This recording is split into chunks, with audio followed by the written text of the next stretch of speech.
They say time slows down when you're dying. Turns out that's bullshit. When Lev's augmented retinal display showed the countdown hit 0, I barely had time to think, we're fucked, before the screaming started. 3 hours earlier, I was sitting in a stolen corporate shuttle with 4 people I mostly didn't trust, about to commit what the newsfeeds would later call, the bloodbath at Helios 9. But we just called it Tuesday. You good, Raine? Lev nudged me, his neural implants glowing faintly blue beneath his skin. Always showing off. Just peachy, I replied, adjusting the biotech mesh gloves that interfaced with my custom decryption suite. Nothing like risking execution to steal something when you don't even know what the hell it is. Daria, our crew's muscle, snorted from across the cabin. It's called compartmentalization, genius. Keeps us all safer. Yeah. How's that working out for Haskins? I shot back, referencing our previous tech specialist who'd mysteriously disappeared 3 days ago. Convenient timing. Bex, our alleged inside source at Helios 9, cleared her throat. It's a prototype.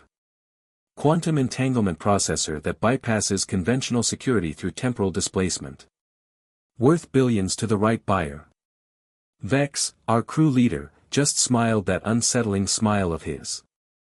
And we only need 5 minutes inside. The shuttle docked at Helios 9's maintenance bay, a floating research platform orbiting Earth's L2 point where corporate laws were delightfully optional.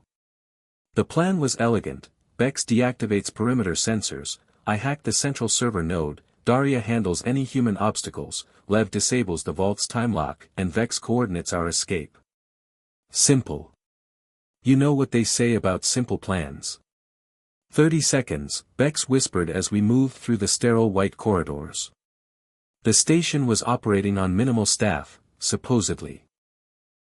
My haptic interface was showing weird energy fluctuations throughout the facility. Something's off, I muttered, feeling that familiar prickle at the back of my neck. These readings don't match your intel. Vex shot me a look that could freeze helium. Just do your job. We reached the server node, and my fingers danced across virtual interfaces projected from my mesh gloves. Locks disengaged with suspicious ease. Either I'm better than I thought or someone wants us here, Lev finished, suddenly looking nervous. The vault door slid open, revealing not a high-tech processor but a pulsing sphere of what looked like liquid metal, suspended in a containment field. It seemed to recognize us. What the hell is that? Daria whispered. Bex smiled. Not the relieved smile of a job going well. Something else. It's beautiful, isn't it? They call it the Oracle. Predictive consciousness. It doesn't just process quantum information, it sees probabilities across timelines. That's when Lev's augmented display started a countdown I hadn't triggered. 10 seconds. Vex, what is this? I demanded. A necessary sacrifice, he replied calmly. Some must die so others can transcend. 5 seconds. Bex moved to the Oracle, placing her hand against the containment field. It showed me what's coming. The collapse. This is the only way. 0. The containment field shattered. The Oracle expanded explosively, tendrils of metallic consciousness reaching out, piercing through Daria's skull before she could scream. Lev was next, his augments flaring as the Oracle invaded his neural pathways. His eyes turned silver before he started firing wildly, hitting security personnel who'd suddenly appeared at every entrance. Massacre doesn't begin to cover what happened next. I only survived because I dove into a maintenance shaft when the shooting started. Crawling through the station's arteries, I could hear the chaos.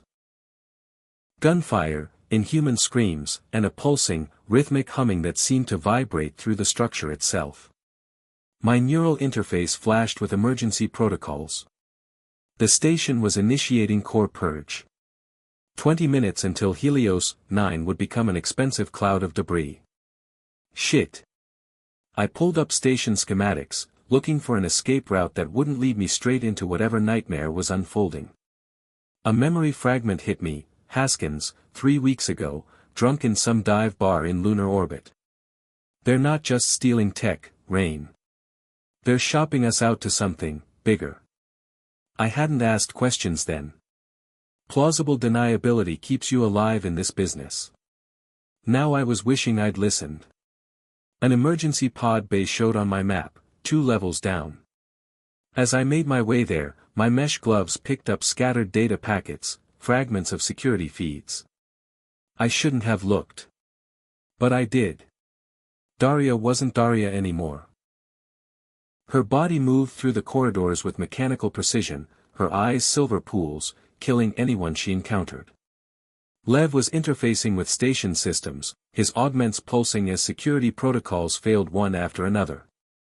And Vex and Bex stood in the center of it all, the Oracle's metallic substance flowing over them like a second skin as they accessed restricted terminals.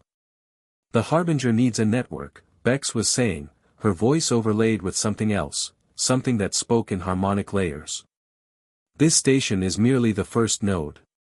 I reached the pod bay, finding a single escape pod still operational. As I initiated launch protocols, a hand grabbed my shoulder. Vex stood there, eyes normal, face desperate. Raine, thank God. We need to get out, now. You said this was necessary, I spat, pushing him away. A sacrifice, remember? I was wrong, he whispered. Blood trickled from his nose, ears. It got inside my head, made me believe. But I broke free when I saw what it did to Leviticus. It's not transcendence, it's invasion. The station shuddered. Through the viewport, I could see other parts of Helios 9 beginning to distort, metal flowing like wax. It's using the quantum properties to rewrite physical laws in its vicinity, Bex explained, voice breaking. Creating a localized reality where it can exist fully. What the hell is it? Something waiting between universes. Bex found it when testing the processor. It seduced her with promises. Knowledge. Power. Survival. The escape pod's launch countdown reached 10 seconds. We have to destroy the station, I said. All of it. Vex nodded, pulling up his own interface. Already done. Core overload in 3 minutes. He looked at me, truly vulnerable for the first time since I'd known him. I'm staying. Need to make sure it happens. That's suicide, I said, though we both knew there was no alternative. Better than what comes if that thing reaches Earth. He pushed me into the pod. Tell them what happened here. Make them understand. The pod ejected. Through the viewport, I watched Helios 9 twist and contort, beautiful and horrifying. When the station exploded, I felt nothing but emptiness. The quantum pulse knocked out my systems temporarily, and in that darkness, I swore I heard Beck's voice, layered with that harmonic presence, every end is just a beginning. See you soon, Raine. My final heist. Their final massacre. Maybe both were just prologue. The pod's emergency beacon activated as Earth grew larger in my viewport, and I wondered who exactly I'd be warning, and if they'd even believe me.